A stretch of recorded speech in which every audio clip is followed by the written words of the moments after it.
সুপ্রিয়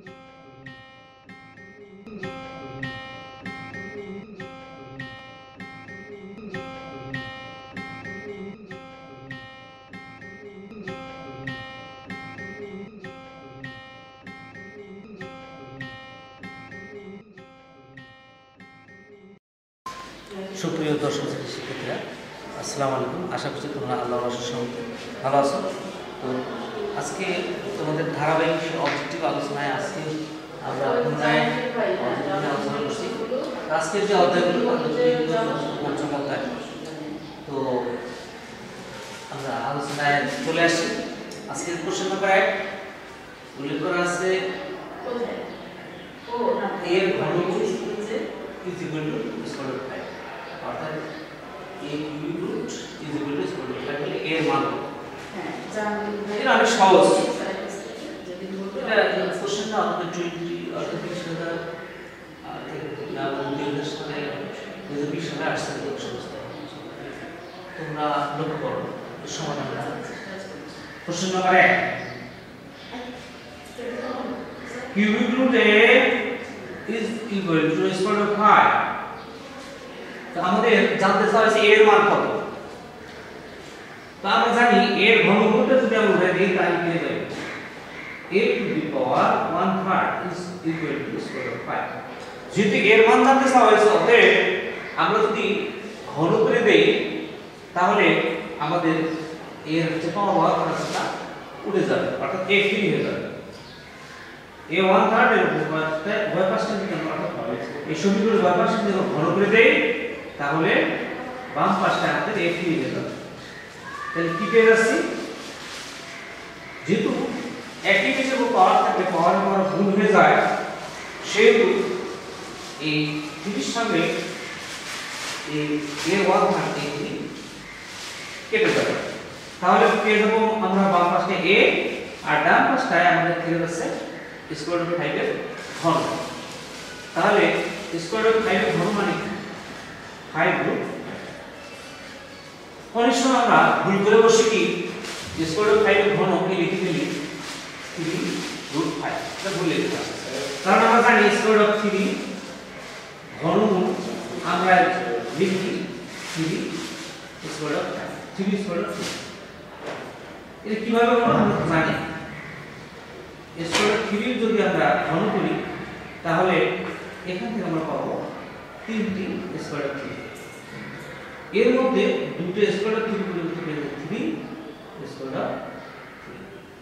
তো অনেক সময় আমরা করি কি এই এটা দিকে খেয়াল করে, যেহেতু দেখা যায় যে স্কয়ার রুট 3 গুলো 3 রুট 3, অনেক সময় আমরা করে ফেলি এটার সঙ্গে সংগতি রেখে আমরা লিখি স্কয়ার রুট 5 এর ঘন লিখে 3 স্কয়ার রুট 5।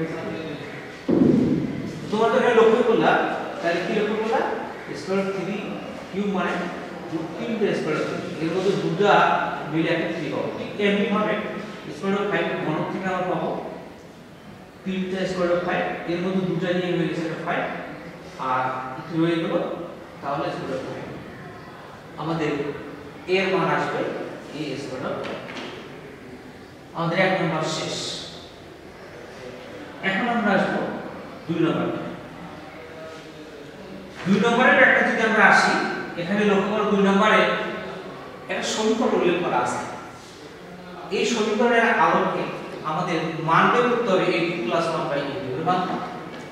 তো এখানে আমরা সমীকরণটাকে সাজিয়ে যদি লিখি square plus 1 minus square root 6 a is equal to 0।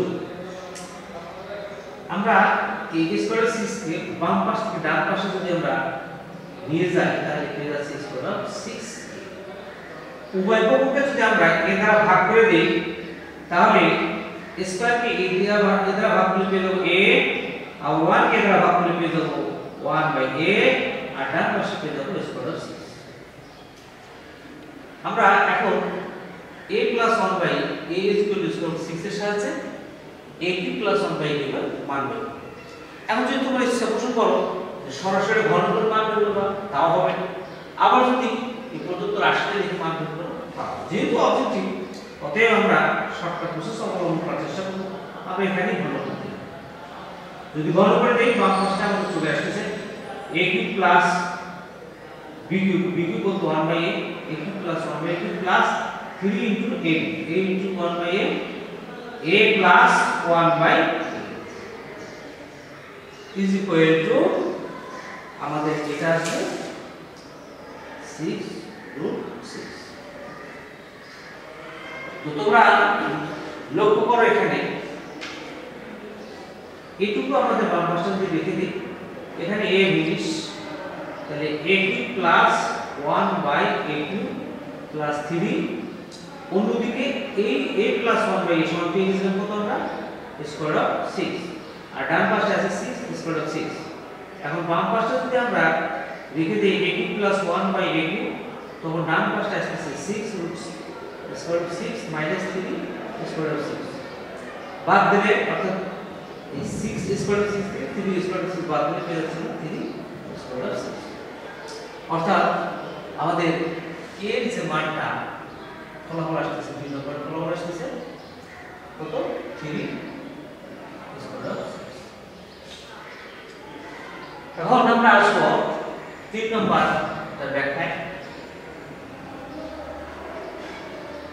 3 নম্বরটার ব্যাখ্যায় যদি আসি তাহলে আমরা এখানে দেখতেছি উল্লেখ করা আছে x is equal to 3 minus square of 8 এর সাহায্যে আমরা 1/x এর মান বের করব অর্থাৎ x এর বিপরীত মান এবং দুটো মান আমরা বের করব।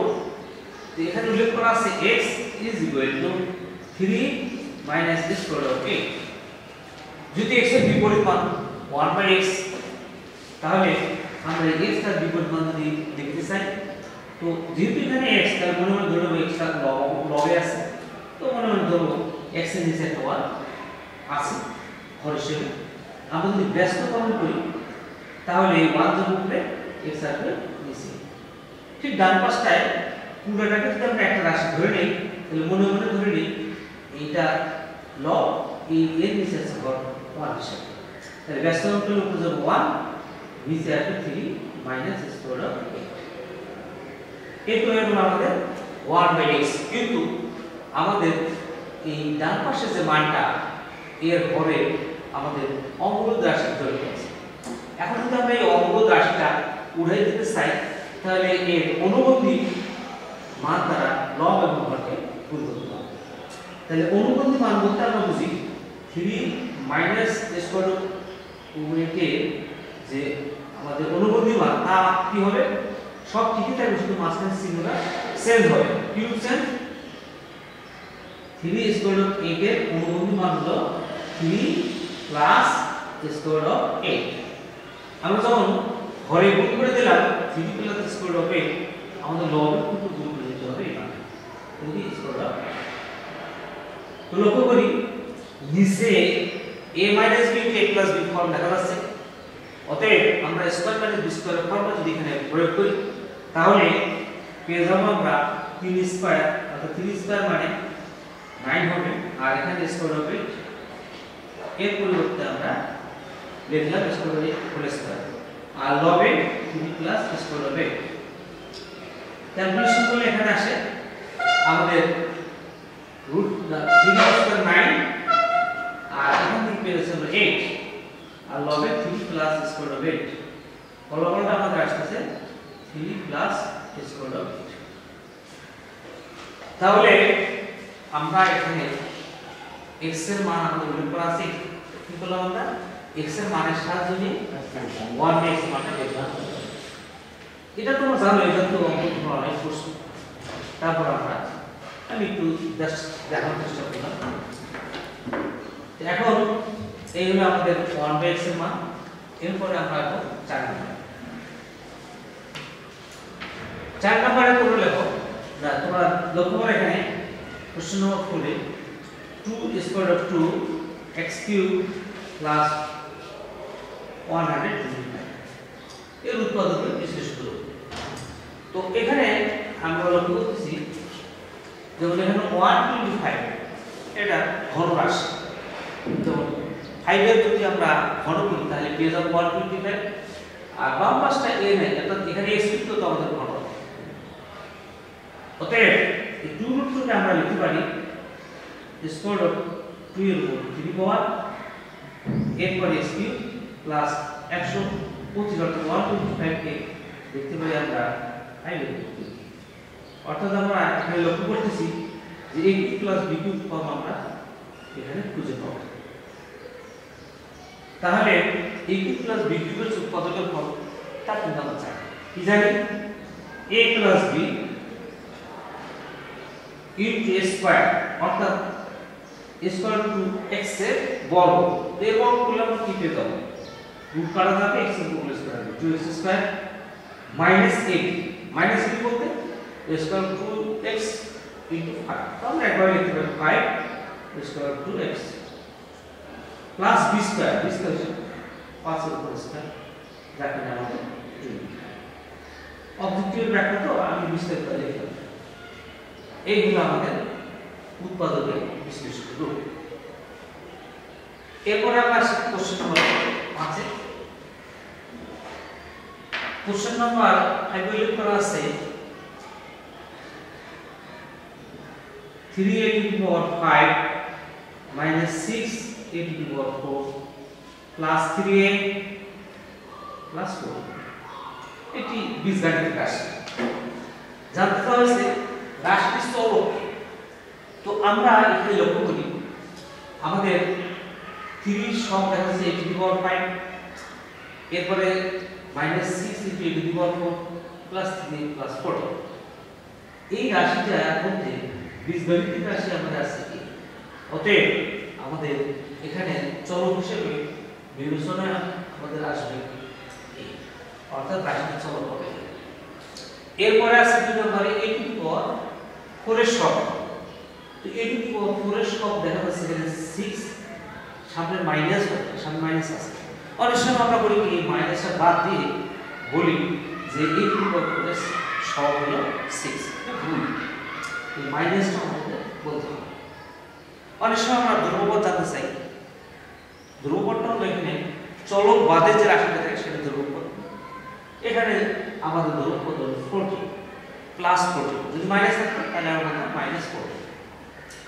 এরপরে জানতে চাওয়া হয়েছে 3 নম্বরে রাশিটির মাত্রা। মাত্রা বলতে আমরা বুঝি পাওয়ার। এখানে a পাওয়ার 5 আছে, আবার a পাওয়ার 4 আছে, a পাওয়ার 1 আছে। তো মাত্রা বলতে যদি কোনো বীজগাণিতিক রাশি মাত্রা জানতে চাওয়া হয় তাহলে ওই রাশিতে যুক্ত যে চলকগুলো থাকে সেই চলকের সর্বোচ্চ ঘাত সর্বোচ্চ পাওয়ার। তো তোমরা লক্ষ্য করো এখানে a এর পাওয়ার 4, এখানে a এর পাওয়ার 5, এখানে a এর পাওয়ার 1। তো সবচেয়ে বেশি পাওয়ার কত? 5। অতএব এই রাশিটির মাত্রা হিসেবে আমরা আসবে 5। আবার অনেক সময় জানতে চাওয়া হয় মুখ্য সহগ। এটা অবশ্য হায়ার দিকে জড়িত। মুখ্য সহগ বা মুখ্য পদ সর্বোচ্চ ঘাতযুক্ত যে পদটা সেটা আমাদের হলো মুখ্য পদ, আর এর যে সহগ সেটা হলো মুখ্য সহগ। তাহলে এই দুই 5 এর সহগ হলো 3। এটা হলো মুখ্য সহগ। এই মুখ্য সহগ আর মুখ্য পদ আমাদের হায়ার দিকে আছে। এটা তোমাদের না জানলেও হবে। তো মাত্রাটা জেনে রাখতে হবে। এরপরে আমরা আসি কোশ্চেন নাম্বার 6। এখানে জানতে চাওয়া হয়েছে যে x cube minus 21x minus 20 এর একটি উৎপাদক নিচে পড়বে। এখন তুমি লক্ষ্য করো এখানে আমাদের যে অঙ্কটি উল্লেখ করা আছে উৎপাদক, এটা কিন্তু তোমাদের বইয়ের 3 এর 4 অনুসারে।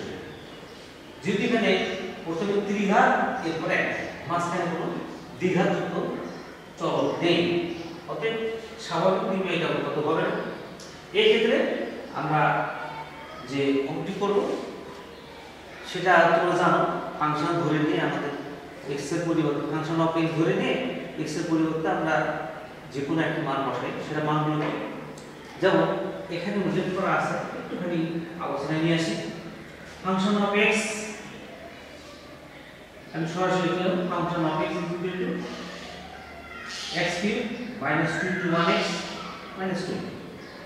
এই ক্ষেত্রে আমরা করি কি আমাদের সর্বোচ্চ ঘাতের সহগ কিংবা ধরব যে পদটা আছে এই পদটা উৎপাদক, যেমন 20 এর উৎপাদক যেগুলো পাওয়া যাবে কিংবা এর যে গুণনীয়কগুলো আছে এই গুণনীয়কগুলো পজিটিভ বা নেগেটিভ মান দ্বারা এই রাশিটা ফাংশনটা সিদ্ধ হবে। যদি আমাদের এখানে 1 দ্বারা সিদ্ধ হয়, অর্থাৎ x এর জায়গায় যদি আমরা 1 বসাই আর যদি 0 পাই তাহলে x - 1 হবে এর একটা উৎপাদক। আবার যদি +1 বসায় 0 আসে তাহলে x - 1 হবে উৎপাদক। তো আমরা এখানে লক্ষ্য করি যে x এর পরিবর্তে যদি আমরা -1 বসাই, অর্থাৎ 20 কে শেষে 20 কে আমরা যদি উৎপাদকে বিশ্লেষণ করি তাহলে 20 এর যে উৎপাদকগুলো পাবো কিংবা 20 এর যে গুণনীয়কগুলো পাবো তার পজিটিভ কিংবা নেগেটিভ মান দ্বারা এই সমীকরণটা সিদ্ধ হবে, ফাংশনটি সিদ্ধ হবে। সিদ্ধ মানে কি? 0। এখন আমি যদি মনে মান বসাই দেখি, তারপরে দেখতেছি যে 0 না আমার সমান বেশি, এজন্য -1 বসাই। তো -1 বসাই, তো -1 ইনটু কিউব -21 ইনটু -1 -20, তাহলে এখানে -1 এর ঘন মানে অর্থাৎ তিনটে মাইনাস গুণ করলে আমরা পেয়ে যাবো -1, আর এখানে পাচ্ছি -21 -2। তো লক্ষ্য করো -20 -1 -21 +21 কাটাকাটি করে আছে 0। দেখলাম আমরা এই রাশিটাকে যদি ফাংশনে আমরা রূপান্তর করি তাহলে পেয়ে যাচ্ছে ফাংশন হবে দিস x এর পরিবর্তে যদি -1 বসাই চলে আসে 0, তখন হবে কি আমাদের x + 1 ফাংশন অফ x এর একটি উৎপাদক। আমরা এটা এইভাবে করতে পারি, অথবা তুমি ক্যালকুলেটরের সাহায্যে করতে পারো। এখন অনেকেই এই ধরনের অঙ্কগুলো আসলে আমরা সাধারণত ক্যালকুলেটরের সাহায্য নিই। ক্যালকুলেটরের সাহায্য নিয়ে আমরা কিন্তু এই কোশ্চেন নাম্বার 7টা করতে পারবো। তো তোমরা লক্ষ্য করো আমার হাতে যে ক্যালকুলেটরটা, তোমরা অনেকেই জানো, আবার যারা জানো না একটু লক্ষ্য করো। যেমন আমি এখানে যে করে দেখালাম ফাংশন ধরে নিই, সেই একই অঙ্ক তোমরা ক্যালকুলেটরের সাহায্যে নিয়ে কীভাবে করবে।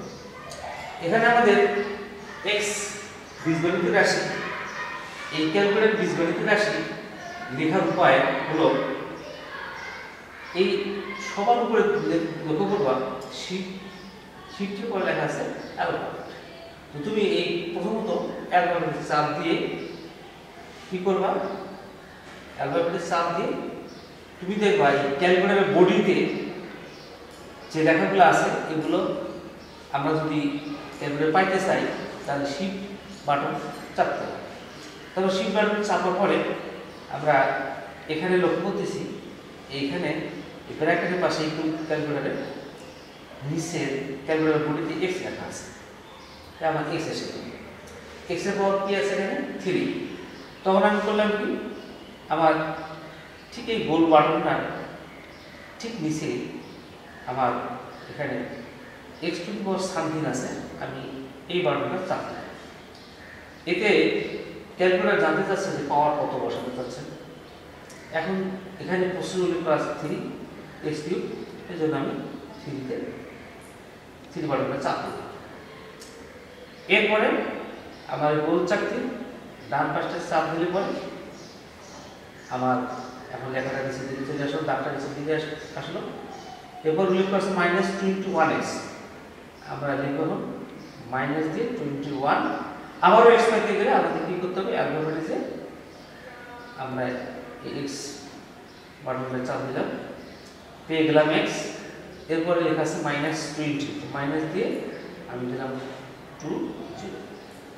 দেওয়ার পর এখন যে কাজটি করতে হবে তোমরা লক্ষ্য করবা এই গোল বাটনটা ঠিক বাম পাশে নিচে CALC, এই অর্থাৎ ক্যালকুলেশন ধরনের কিছু একটা ওয়ার্ড চাপ দিলে জানতে চাইবে হট। এখন x হট, অর্থাৎ x সমান কি বসাতে চাচ্ছি আমরা। তো এখানে দেখা যাচ্ছে প্রথম পদটা আছে x + 1, সেক্ষেত্রে আমাদের বসাতে হবে x এর পরিবর্তে -1। তো বসালাম -1 দিয়ে আমি সমান বাটনে চাপ দিলাম। এরপর আমি লক্ষ্য করবো যে আমার 0 আসে, হ্যাঁ 0 আসে। তো এখানে আমি যখন -1 চাপ দিলাম পেয়ে গেলাম 0। আবার যদি +1 চাপ দিই দিতে চাই তাহলে আবার পুনরায় আমাদের এখানে এই CL ক্যালকুলেশন চাপ দিতে হবে, তখন হট x।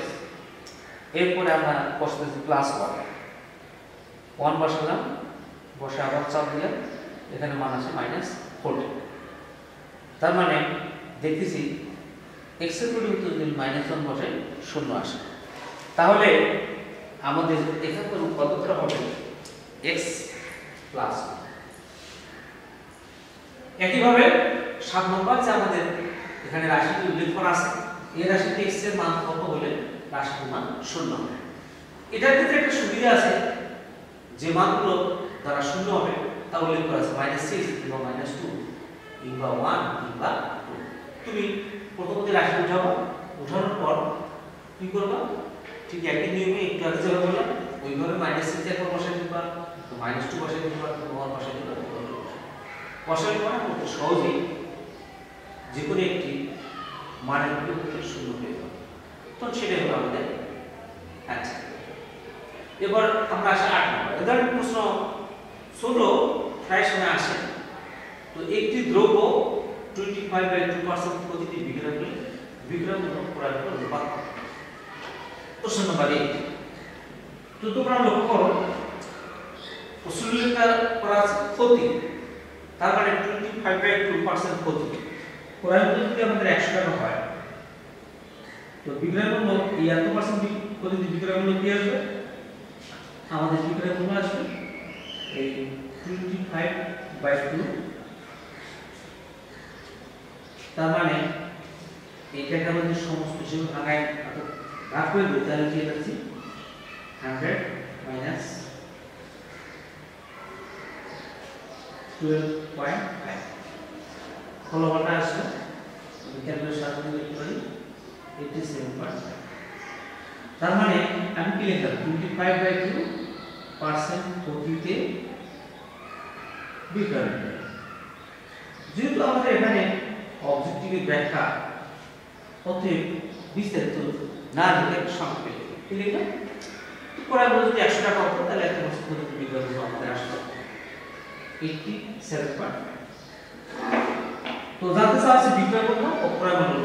সুতরাং আমরা যদি লিখি হবে বিক্রয় মূল্য অনুপাত ক্রয় মূল্য, তাহলে বিক্রয় মূল্যটা এখানে প্রথমে চলে আসবে বিক্রয় মূল্য 87.5 অনুপাত ক্রয় মূল্য 100। আমরা 100 করে দিচ্ছি।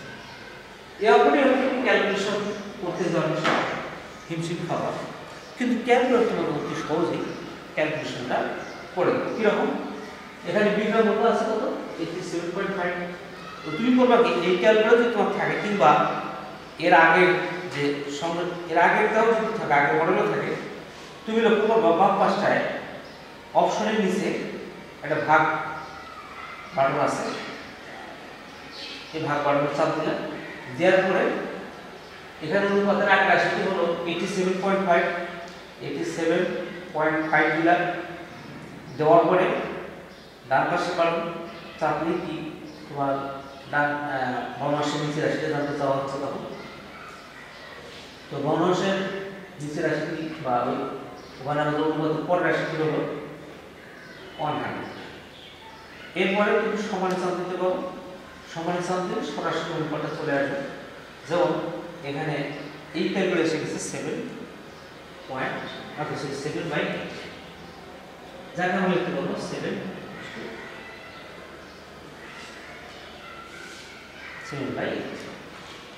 এই আমাদের তো আমাদের দেখা যাবে সব প্রশ্নে এই ধরনের অঙ্ক থাকে। অনেক সময় লাভের মানে 1% লাভের বিক্রয় মূল্য থাকে, সেক্ষেত্রে বিক্রয় মূল্য অনুপাত ক্রয় মূল্য, অনেক সময় ক্রয় মূল্য অনুপাত বিক্রয় মূল্য, এভাবে জানতে চাও। তুমি ক্যালকুলেশন সাথে সহজ করতে পারো। এই হলো আমাদের কোশ্চেন নাম্বার 8। এরপর আমরা আসি কোশ্চেন নাম্বার 9 পর্যন্ত। তো কোশ্চেন নাম্বার 9 এবং 10 এগুলো আমাদের ক্লাস 8 আমরা করে আসছি। তারপর তোমাদের অধ্যায় 3.5 উল্লেখ করা আছে, আর সব অবজেক্টিভ আসে, এর জন্য আমি এখানে পড়াতে বোঝানোর চেষ্টা করছি। কোশ্চেনটা উল্লেখ করা আছে যে 10% আর মুনাফায় 3000 টাকার সরল মুনাফা ও সব দ্বিগুণ তো আমরা জানি সরল মুনাফা কোশ্চেন নম্বর 9 এর ব্যাখ্যাটি লক্ষ্য করো। তো আমরা জানি সরল মুনাফা আয় সমান, যে সরল মুনাফা আয় সমান আমরা জানি পি এন। এখানে আমরা বিস্তারিত লিখছি না, পি মানে মূলধন আর পি এর পরিবর্তে আমরা এখানে লিখব 3000 এন। এখানে আমাদের এনটা উল্লেখ করা নাই, সরি টাকার 3 বছরের সময়টা উল্লেখ করি, 3 বছরের সরল মুনাফা ও সরল মুনাফা। তার মানে এন মানে সময়, এন এর পরিবর্তে লিখব আমরা 3। আর মুনাফার হার অর্থাৎ এখানে আর মধ্যে মুনাফার হার যা আমাদের উল্লেখ করা আছে 10%। তো 10% সাধারণত হলো উপরে 10 নিচে হলো 100। এখন যদি আমরা ক্যালকুলেশন করি তাহলে লক্ষ্য করি এখানে 1 এর পর 2 শূন্য, এখানে 3 এর পর আছে 3 শূন্য। তাহলে আমরা মনে মনে যদি এই 2 শূন্য আপনি এখানকার ব্লকের 2 ঘরের 2 শূন্য বাদ দিয়ে দিই, থাকে এখানে কত হবে 30। 30 সাথে 3 গুণ করলে 90, 90 সাথে 3 গুণ করলে হয়ে যাবে আমাদের 90। বা ক্যালকুলেশন তুমি ইউজ করতে পারো, এগুলো তুমি ক্যালকুলেটরে সরাসরি করবে। কিরকম করবো আমি এটা দেখাই। তোমার ক্যালকুলেটর যে তুমি তো পড়ে বুঝতেছো, এখানে 3000 করতে আমরা বুঝতেছি, এটাই আমাদের সূত্রটা কিন্তু মনে মনে রাখতে হবে যে পি এন আর। তো পি মান কত 3000 দিলাম, দেওয়ার পরে এন এর মান সময় উল্লেখ করা আছে 3, আমি দিয়ে দিলাম 3। এরপরে পার্সেন্টেজ যেটা অর্থাৎ পি হার আছে 10% হার, তখন তুমি করবা কি এই গুণের 10% আছে। তো তুমি কি করলা, পি এর পরিবর্তে 3000 বসালা, এন এর পরিবর্তে 3 বসালা, এরপরে আর এর পরিবর্তে লেখা আছে 10%। তো 10% এর ভিতরে কি হবে কি 10 লিখে তোমার শিফট বাটনে চাপ দিয়ে তুমি লক্ষ্য করবা এই ক্যালকুলেটরের নিচের দিকে অ্যানসার যেখানে এর ক্যালকুলেটর বডিতে পার্সেন্টেজ উল্লেখ করা আছে, এটা দিলাম, দেওয়ার পর সমানে চাপ দিলে আচ্ছা চলে আসবে। অতি সহজেই এই ধরনের অবজেক্টিভ থাকলে আমরা সরাসরি না লিখে সূত্রটা যদি মনে রাখতে পারি ক্যালকুলেশন সাথে মিশে করতে পারি। এরপর উল্লেখ করা আছে স্ববৃদ্ধি মূল। স্ববৃদ্ধি মূল বলতে আমরা বুঝি মূলধন এবং আসল।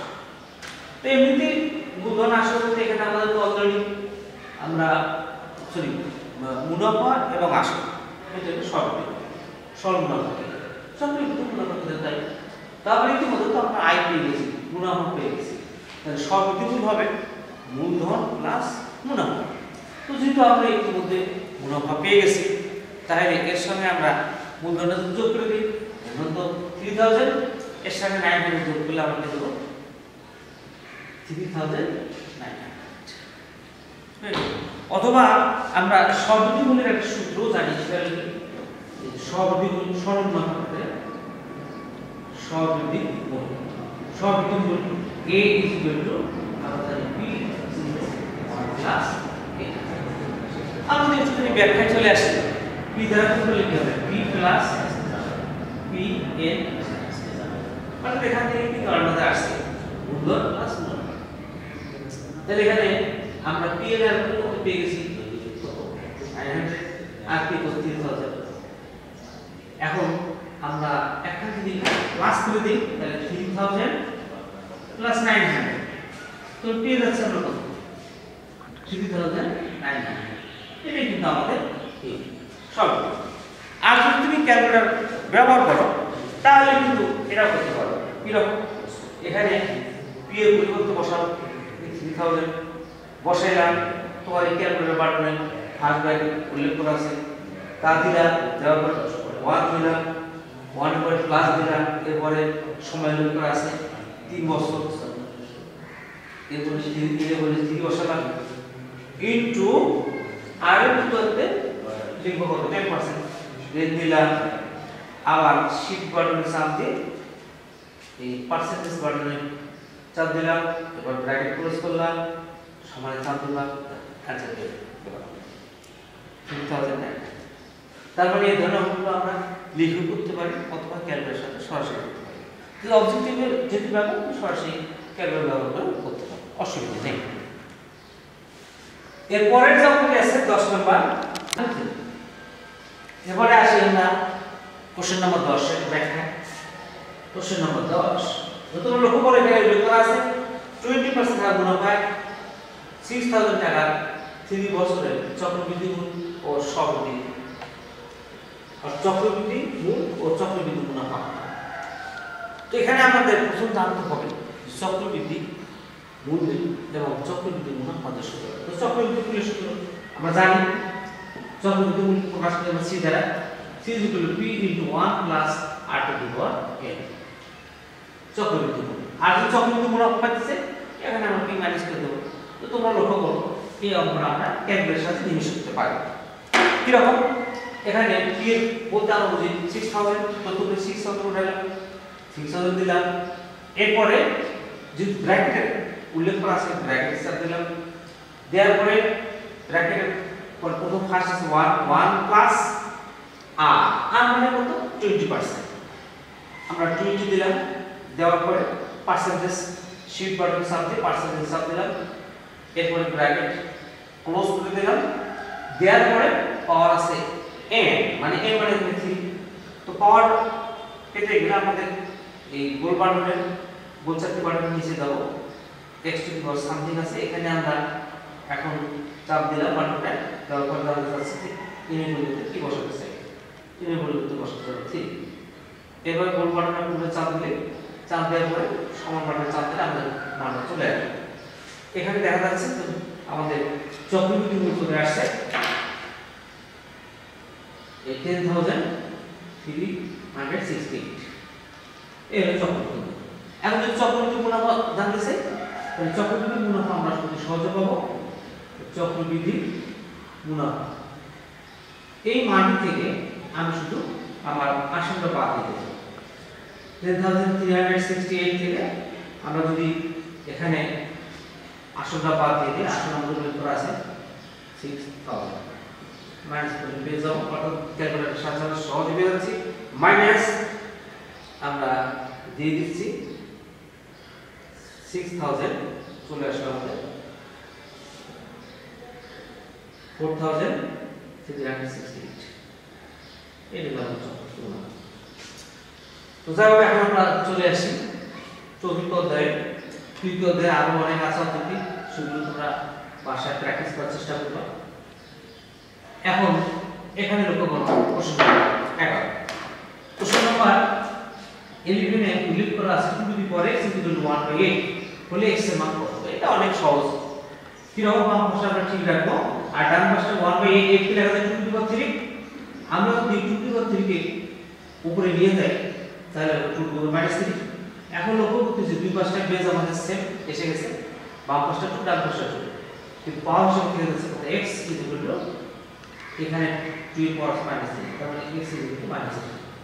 তাহলে আমাদের এখানে এই 11 জানতে চাই যে x = কত, মানটা পেয়ে গেলাম আমরা কত -3।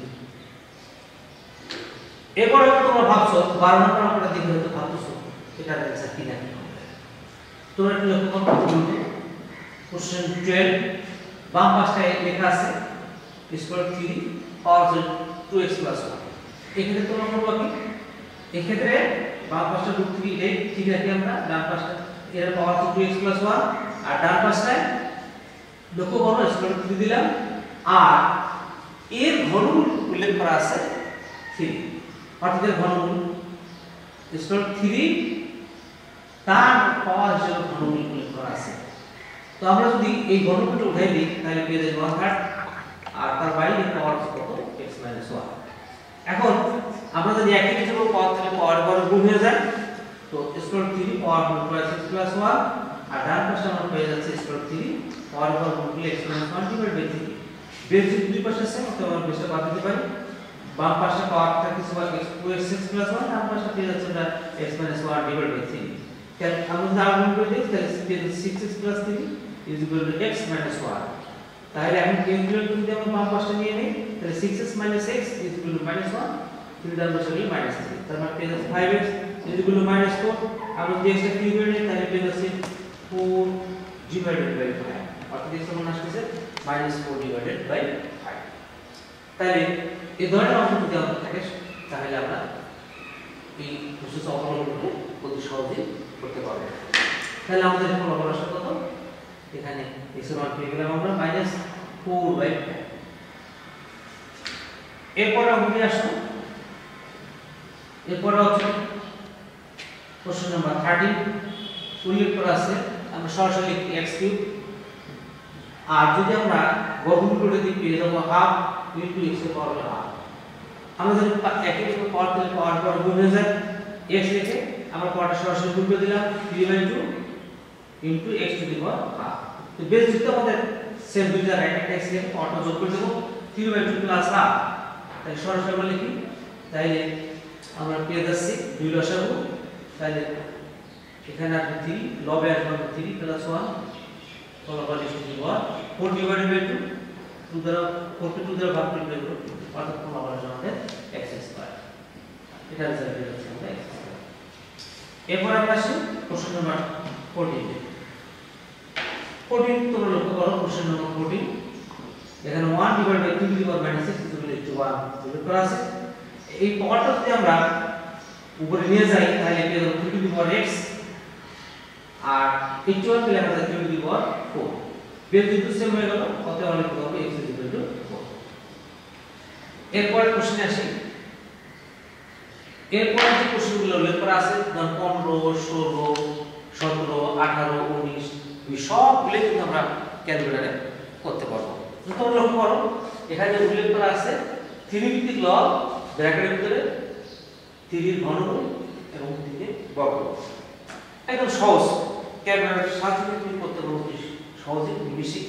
যেমন তুমি লক্ষ্য করো তোমার ক্যালকুলেটর বাটনে এলজির যেখানে উল্লেখ করা আছে এই বাটনে চাপ দিলে দেওয়ার পরে চাপ আছে ভিত্তি এখানে 3 বাটনে চাপ দিলাম। এরপরে তুমি গোল চাকতি বাটনের ডান পাশে চাপ দাও, এরপরে ব্র্যাকেটে চলে গেলাম। প্রথমে উল্লেখ করা আছে 3 এর ঘনমূল, আমরা সেই বাটনে চাপ দিয়ে ঘনমূল চিহ্ন নিয়ে নিলাম। এরপরে আমরা বসালাম 3, এরপরে এর সঙ্গে ইনটু হবে আমাদের 3 কিন্তু এখানে 3 বর্গমূল, এজন্য স্কয়ার বাটনে চাপ দিয়ে আমরা 3 বসালাম, ব্র্যাকেট ক্লোজ করলাম। এরপর সমান বাটনে চাপ দিলে মানটা চলে আসবে 5/6। দেখো অনেক সহজে আমরা এটা করতে পারলাম। এবারে তোমরা প্রশ্ন নাম্বার 16 লক্ষ্য করো। 16 এ উল্লেখ করা আছে যে 144 এর 2√3 ভিত্তিক লব কত, অর্থাৎ 144 এর 2√3 ভিত্তিক লব। এটা আমরা ক্যালকুলেটর সাহায্যে করতে পারবো, একদম চমৎকার সিস্টেম। তো আমরা ওটাকে একটু লগে রূপান্তর করার চেষ্টা করি। কি লেখা আছে 144 এর 2√3 ভিত্তিক লব কত। লব লিখলাম, এলজি লেখার পরে ভিত্তিতে আমরা দিলাম 2√3, এরপর দিলাম 1 ডাবল। তোমরা লক্ষ্য করবা এখানে ভিত্তি বরাবর এই জায়গাটাতে ফাঁকা থাকবে। এখন ক্যালকুলেটর বাটনে এই মানটা তুমি সরাসরি লিখতে পারো, যেহেতু অবজেক্টিভের ব্যাপার। তো সেক্ষেত্রে তুমি সরাসরি চলে যাবা লব বাটনে। আমি এর 15 নম্বরটা যেভাবে আলোচনা করছিলাম ঠিক একইভাবে লব বাটনে যে ভিত্তিতে তুমি মানটা বসাবা 2√3, এরপরে ব্র্যাকেটের ভিতরে যে তুমি তখন বসাবে যে 1 ডাবল চাপ দিলে মানটা সরাসরি চলে আসবে। তো আমি একটু দেখাচ্ছি তোমাদেরকে। আমি লব বাটনে চলে গেলাম, ভিত্তিতে দিয়ে দিলাম 2√3, এরপরে ব্র্যাকেটের ভিতরে প্রবেশ করতেছি, মানটা বসালাম 1 ডাবল 4, এরপরে ব্র্যাকেট ক্লোজ করে দিলাম। ক্লোজ করে দিলেও হবে অথবা না দিলেও অসুবিধা নেই।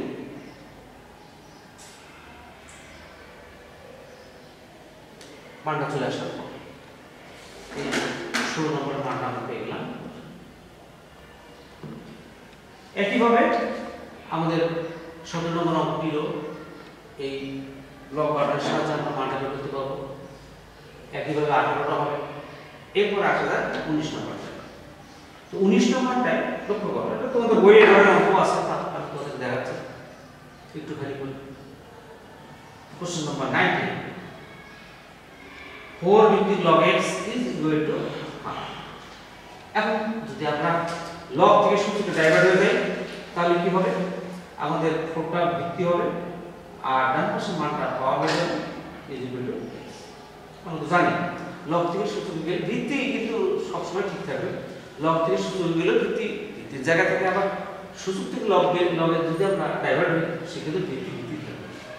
তো দেখো 4 এর পাওয়ার হাফ যাকে না আমাদের কত স্কয়ার রুট এটা লেখা যায়, স্কয়ার রুট মানে আমরা পাচ্ছি সুতরাং x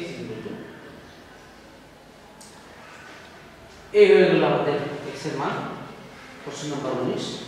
এরপর আসা যাক কোশ্চেন নাম্বার 20। এখানে আমি একটি কোশ্চেনের মধ্যে দুটো জিনিস জানতে চেয়েছি বা আমরা জানবো, একটা বৈজ্ঞানিক আকার আর কি সাধারণ লাভের অনুমান। কোশ্চেন নাম্বার 20 আমরা এখানে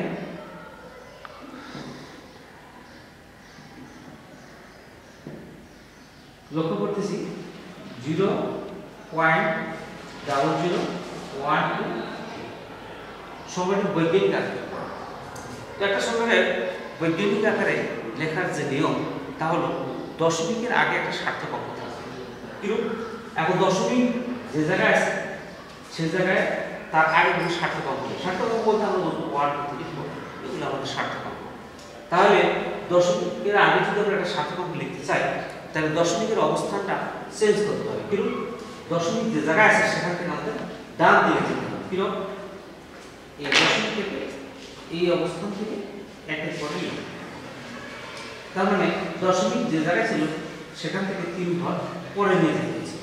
যদি আমি 3 ঘর পরে নিয়ে যাই তাহলে তখন আমাদের হয়ে যাবে 1.23। আমি যত ঘর পরে নিয়ে যাব 10 এর পাওয়ার কত মাইনাস হয়ে যাবে।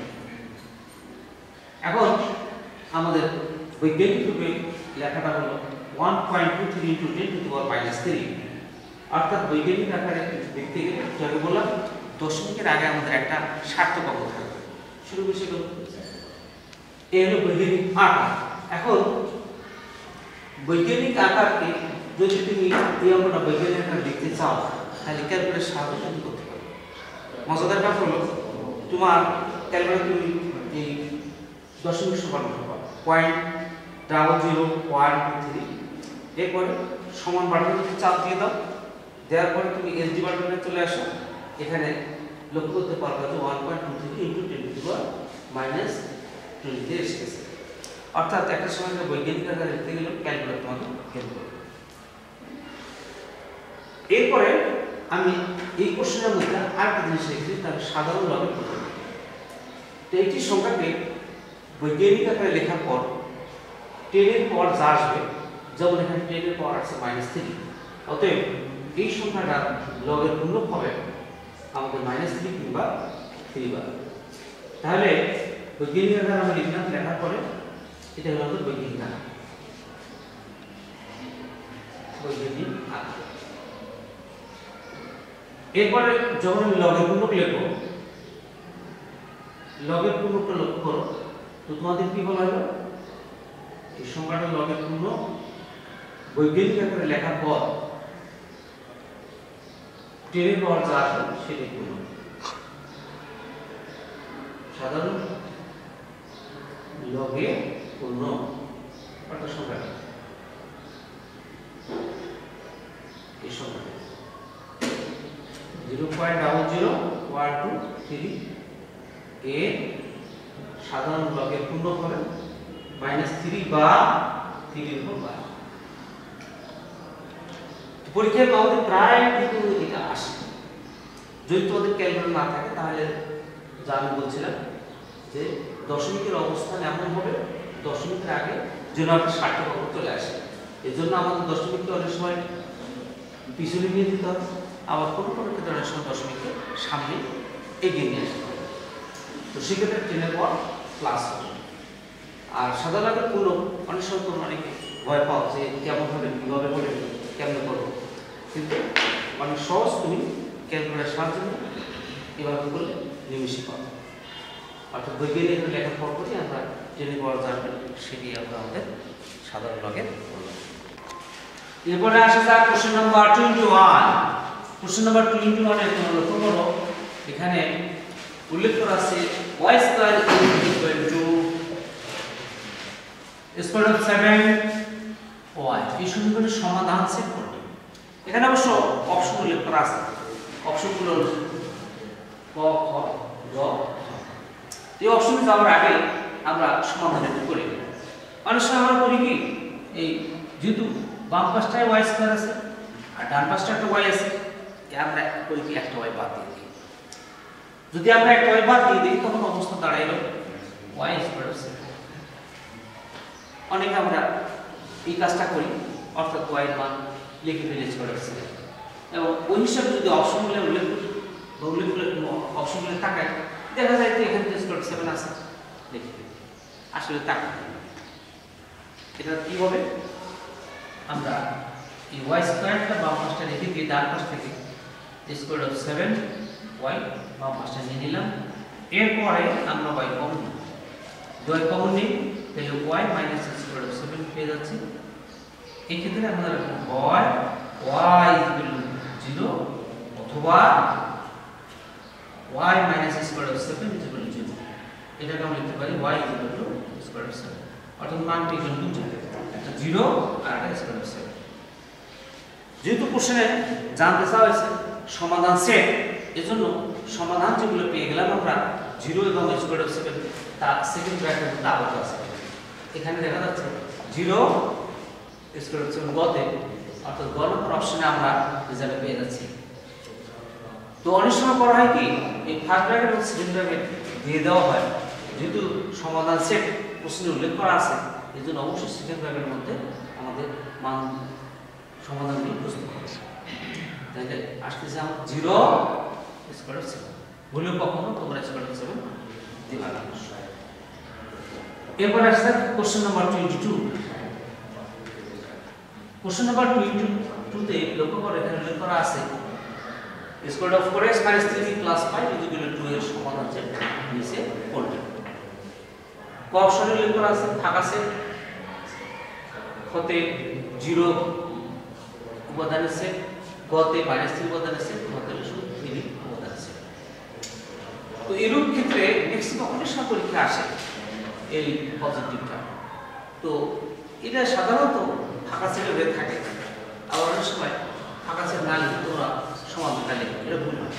তো আমি দেখানোর চেষ্টা করছি। Question number 22, square of 4x - 3 + 5 = 2। পরের লাইন স্কয়ার অফ 4x - 3, আমরা যদি 5 টাকে ডান পাশে নিয়ে যাই তাহলে -3, যদি বর্গ করি তাহলে বাম পাশে পেয়ে যাব 4x - 3 আর ডান পাশে পেয়ে যাব 9, অর্থাৎ -3 বর্গ। তাহলে 4x 3 করলে আমরা পেয়ে যাচ্ছি 9, আর বাম পাশ থেকে -3 কে ডান পাশে নিয়ে গেলে পেয়ে যাচ্ছে +3, তার মানে পেয়ে যাচ্ছে 4x = 12 বা x = 2। এই যে আমরা x এর মান পেলাম, এই x এর মান দ্বারা আমরা সমীকরণটা সিদ্ধ করার চেষ্টা করি। এখন যদি আমরা সমীকরণটাতে x এর মান বসিয়ে দিই তাহলে বাম পক্ষে কি পেয়ে যাচ্ছে, x = 3 হলে বাম পক্ষ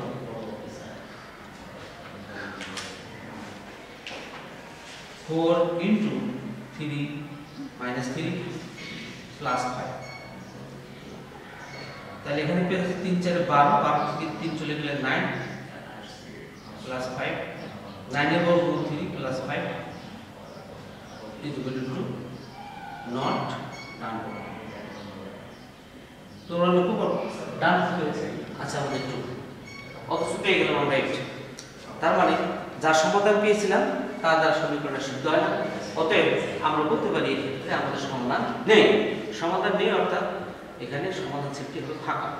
অনেক সময় আমরা শুধু সেকেন্ড ব্র্যাকেট দিয়ে ফাঁকা দেখাই, আবার অনেক সময় কোনো কোনো অপশনে উল্লেখ থাকে ফাঁকা সেটের পরিবর্তে করি, এটা এখন প্রশ্নে এটা থাকলে এটা কারেক্ট, আর যদি এটা না দিই এটা উল্লেখ করে তাহলে এটা। আবার অনেক সময় চালাকি করি কি এরকম ফাঁকা সেট দিও আবার আগে পাশে ব্যাক দিয়ে দেবে, এটা কিন্তু ভুল। তার মানে তোমাদের কারেক্ট হবে এটা বা এটা। তো যাই হোক, এরপরে আসা যাক কোশ্চেন নাম্বার 20 তে।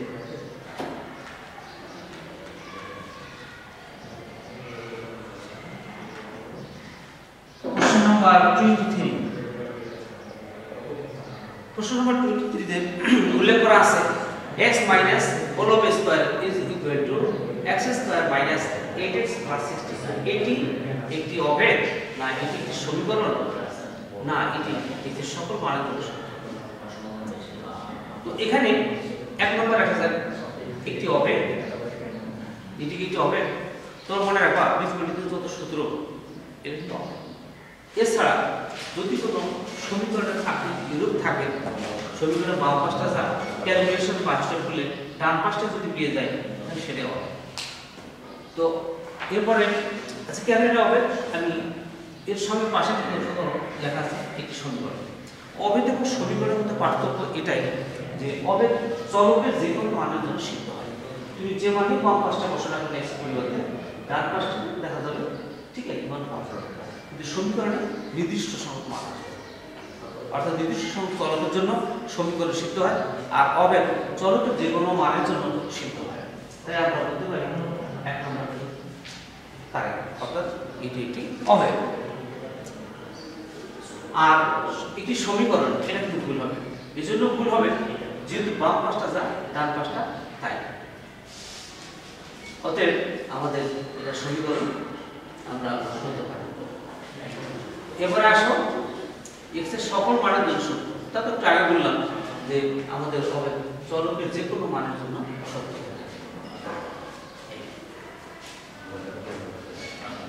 এরপরে আমরা আসি 24।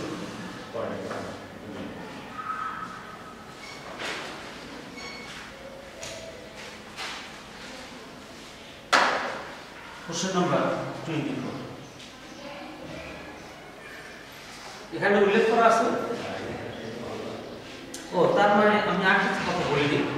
এখানে অভেদ এবং সমীকরণের মধ্যে একটা কথা আপনি রয়ে যাচ্ছে যে সব সমীকরণ কিন্তু অভেদ সমীকরণ, আবার অভেদকে আমরা সমীকরণ। তো এখন এই কথাটা একটু মনে রাখবা যে সব সমীকরণ আমাদের অভেদ নয়। এখন আসো কোশ্চেন নাম্বার 24। এখানে উল্লেখ করা আছে যে x - 4 হোল অফ স্কয়ার এই সমীকরণের কয়টা মান? সব ইজ ইকুয়াল টু যেমন 0 দেই এই সমীকরণের কয়টা মান? আমাদের কষ্ট হচ্ছে, আমি এখানে ইজ ইকুয়াল টু 0 দিলাম, এই সমীকরণের কয়টা মান? তো সমীকরণের মূল্য আমরা পাবো কিভাবে বা আগে থেকে কিভাবে জানবো? তা জানার উপায় হলো আমরা লক্ষ্য করবো এখানে চলকের হার। তোমরা হয়তো লক্ষ্য করতেছো যে এটা এখানে x এর পাওয়ার 1 আছে, এটা যদি আমরা সমাধান করি অনেক সময় তোমরা করো কি উভয় পাশটায় বর্গ করে। কোশ্চেন নাম্বার 23 তে এবার আসা যাক। কোশ্চেন নাম্বার 23 এখানে উল্লেখ করা আছে x - 4 whole of square is equal to x square minus 8x plus 16। তো এখানে তোমরা লক্ষ্য করো বাম পাশটা যা আছে x - 4 হোল স্কয়ার, যদি আমরা বর্গের সাথে ভাঙাই দিই তাহলে ডান পাশে পেয়ে যাবে, কারণ বাম পাশটা ডান পাশটা তাই। তো এজন্য আমরা এটা একটা অভেদ, অর্থাৎ বীজগণিত রাশি বাম পাশ সমান যদি ডান পাশ সেম থাকে সেটাকে আমরা বলবো অভেদ। আবার বীজগণিতের যে সূত্রগুলো আছে সবই কিন্তু অভেদ, এই হিসাবে আমরা বলতে পারি এটা একটা অভেদ। আর একটি সমীকরণ, তো অভেদ এবং সমীকরণের মধ্যে একটা পার্থক্য হলো সমীকরণ নির্দিষ্ট কিছু মানের জন্য বাম পক্ষ সমান ডান পক্ষ হয়ে থাকে, আর অভেদ চলকের যে কোনো মানের জন্য সিদ্ধ হয়ে থাকে। অতএব আমরা যেহেতু বলতে সেটা অভেদ, অতএব আমাদের এটা সমীকরণ না হতে পারে। আবার এখানে 3 নম্বর উল্লেখ করা আছে x এর সকল মানের জন্য সত্য। কথা তো ঠিক যে আমাদের সমীকরণগুলো x এর অর্থাৎ এই যে অভেদগুলো x এর যে কোনো মানের জন্য সিদ্ধ যায় হয়।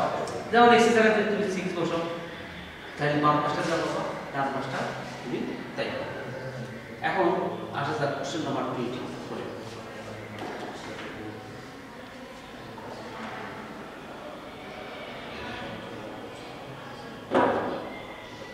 Question number 20।